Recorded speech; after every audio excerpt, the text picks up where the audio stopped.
go, folks. Former President Barack Obama is set to open his presidential center in Chicago on June 18th. That's right, of course, Juneteenth weekend, if you will. The $850 million project includes a museum, library, athletic facilities, public meeting space, outdoor areas. Of course, roll a video, guys. And so Obama talked about this opening. When visitors look up at the Obama Presidential Center's museum building, they'll see three simple, powerful words. You are America. Those words come from a speech that is especially close to my heart. The one I gave in Selma on the 50th anniversary of the march across the Edmund Pettus Bridge. That day we honored ordinary men and women who, at great risk to themselves, changed this country's course and helped bend the arc of history a little more towards justice. The progress fought for and won by generations before us is our greatest inheritance as Americans. I hope these words remind us of that truth. I also want to take a moment to say thank you to the city of Chicago and especially to the residents of the South Side. Thank you for raising Michelle, for welcoming me as one of your own, and for lifting up our family every step of the way. And thank you for embracing this presidential center, not as something of mine, but of yours. Hope is coming home, and it wouldn't have happened without all of you. We can't wait to welcome you to your presidential center. God bless. One person who ain't gonna be there, punk ass Donald Trump. That's right.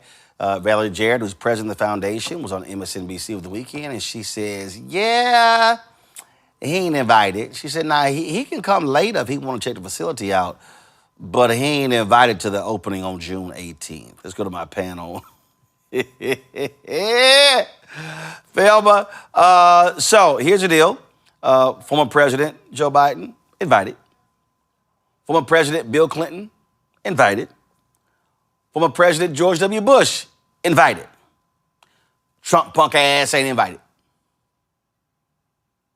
Access should not have been granted to this country with him anyway. So the fact that he's not invited is very clear as to why. This man literally just posted one of the most egregious, disgusting, deplorable things that any president can do to a former president and his wife.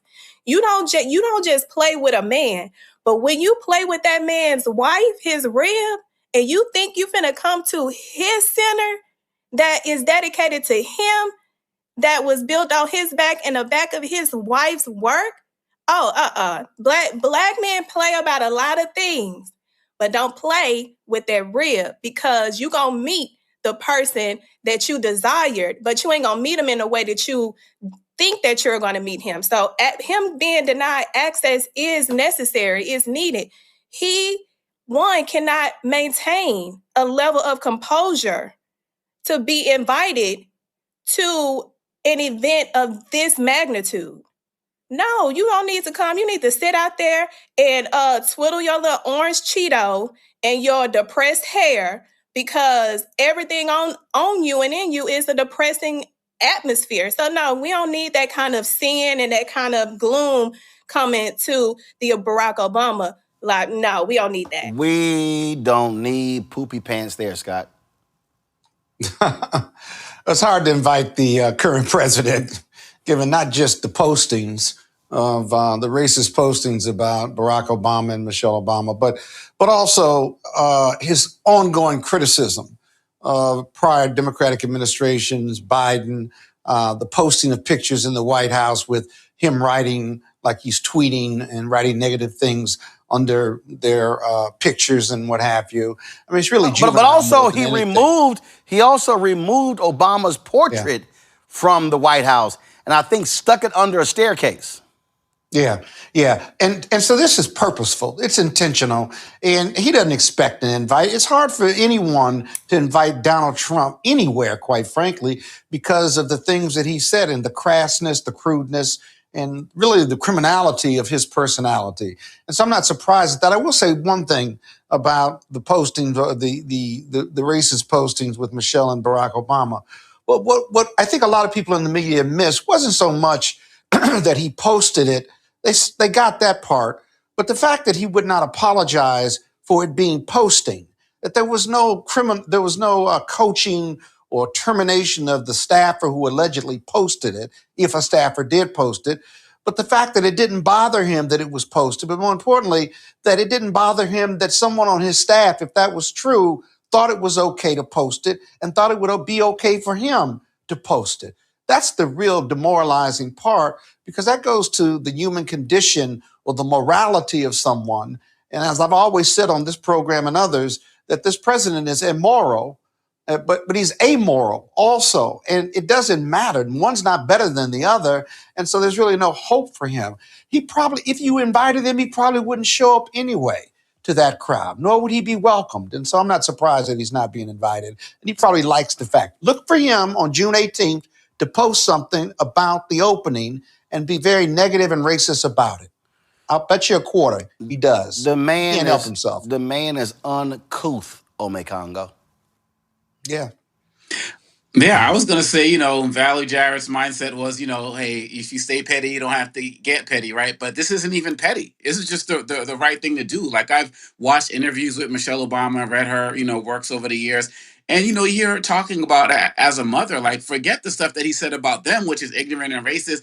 She talks about, the target that he put on her children, and having to deal with all of that. I mean, the man posted their address at one point, and somebody went towards that area and came to DC, to go to their house. So this is a man who belongs on no presidential platform. And I can't imagine any of these former presidents inviting him anywhere, to be quite honest. And even if Barack Obama was probably trying to be like a little magnanimous and be like, well, I should do it in the spirit, Michelle Obama was probably like, if he's coming, I ain't coming. Right. So he didn't really have a choice at the end of the day, even if he wanted to. But these are two individuals who have carried themselves from beginning to now with dignity. And as far as I can tell, Barack Obama is the only former president who is actively speaking up and working to challenge what Trump is doing in this White House, whether he's working with Eric Holder on this redistricting, with all of these things that people thought would never be done. Barack Obama is engaged. He's in the game. And lastly, we have to be mindful of, going to Scott's point, one of the reasons we're in this war right now is because Trump is so obsessed with undoing everything Obama did that he got rid of the Iran nuclear deal that Obama's administration ushered. And even though he had a better one on the table, still decided to go to war. So this guy disrespects the Obama's legacy in every way, shape, or form, and he has no business being in their space. Oh, absolutely. And so I'm real clear. Don't nobody want to see his stank ass there. Don't nobody want to hear him speak.